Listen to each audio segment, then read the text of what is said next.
আসসালামু আলাইকুম এভরিওয়ান, কেমন আছেন সবাই? আশা করছি সবাই ভালো আছেন।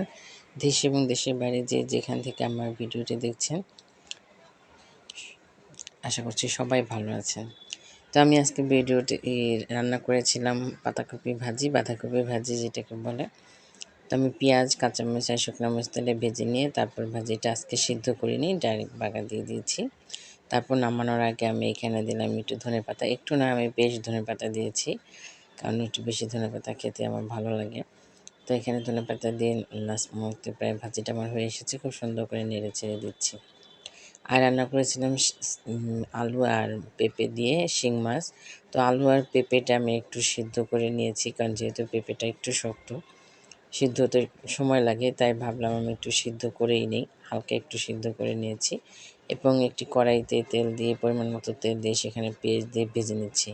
আজকে আমি এটাতে ঝাল দেব না, কারণ যেহেতু শিং মাছ রান্না করছি আর পেঁপে আলু এই তরকারি, তাই ভাবছি এই সবজিটা দিয়েই বাচ্চাদের খাওয়াবো, ওদের জন্য আলাদা কিছু করব না।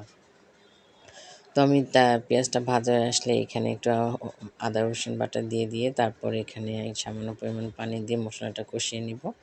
এখন আমি মশলাগুলো অ্যাড করে দিচ্ছি। এখানে দিলাম 1.5 চা চামচ পরিমাণ হলুদের গুঁড়ো, 1 চা চামচ পরিমাণ ধনিয়ার গুঁড়ো আর পরিমাণ মতো লবণ। তার আমি কাঁচামরিচ দিব, কিন্তু কাঁচামরিচটা আমি ফালা করিনি, কাঁচামরিচটা আমি আলামিয়ে দিব। তো এখন আমি মশলাটা ভালো মতো কষিয়ে নিই। মশলাটা ভালো মতো কষানো হয়ে গেলে আমি এখানে আজকে শিং মাছটা কষিয়ে নিব। আর সাধারণত আমি শিং মাছ রান্না করলে একটু ভালো মতো কষিয়েই রান্না করি।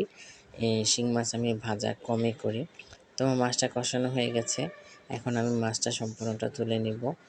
মাছটা এখন আমি তুলে নিচ্ছি, একটা একটা করে সবগুলো মাছ তুলে নিয়ে তারপর আমি এই যে মাছটা আমার তোলা শেষ।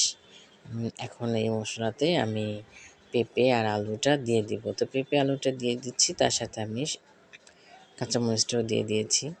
আর যেহেতু এটা পেঁপে তরকারি, আর আমি সবসময় পেঁপে বেশিরভাগ ভর্তা করি, নয় ডাল দিয়ে রান্না করি, আর ডিম ভেঙে রান্না করি। তো আমি একটু পেঁপে তরকারি ঝোল খেতে পছন্দ করি, তার সাথে আবার শিং মাছ। তো শিং মাছ মানে শিং মাছের ঝোল, সে মজা। তাই আমি এখানে একটু ঝোলটা একটু বেশি রাখবো, তাই একটু বেশি পরিমাণ পানিও দিচ্ছি। আর এই মুহূর্তেই এই ভিডিওটা আমাকে করে দিচ্ছিল আমার ছেলে। তো তার খুব শখ, আমি যখন রান্না করি সে ভিডিও ক্যামেরা ধরে দিবে। যে ঠিক আছে বললাম দাও। তো এই কারণে একটু নাড়াচাড়া পড়েছে আমার ভিডিওটার মধ্যে। যাই হোক, এখন আমি মাছগুলো দিয়ে দিচ্ছি। তো মাছগুলো দিয়ে দেওয়ার পরে এখানে আমি একটু ধনেপাতাও দিয়ে দেবো। তো এই ভালো মতো নেড়ে দিচ্ছি যাতে মাছের মশলাটা পুরো সম্পূর্ণ তরকারিতে মিশে যায়। এরপর এটা ভালো মতো নেড়ে দিয়ে এখন আমি একটু ধনেপাতা কুচি দিয়ে দিলাম। তারপর আমি আবার ভালো মতো নেড়ে দিব। এই যে আমার আজকে রান্নাটা হয়ে গেছে। যেহেতু আমি বলেছিলাম ঝোল রাখবো, বেশি একটা পানি করব না, তাই পানি একটু ঝোল ঝোল করেই রান্নাটা করলাম। আপনারা কে কীভাবে করেন জানি না। আমার এই রেসিপিটা যদি আপনাদের কাছে ভালো লাগে অবশ্যই জানাবেন। আল্লাহ হাফেজ।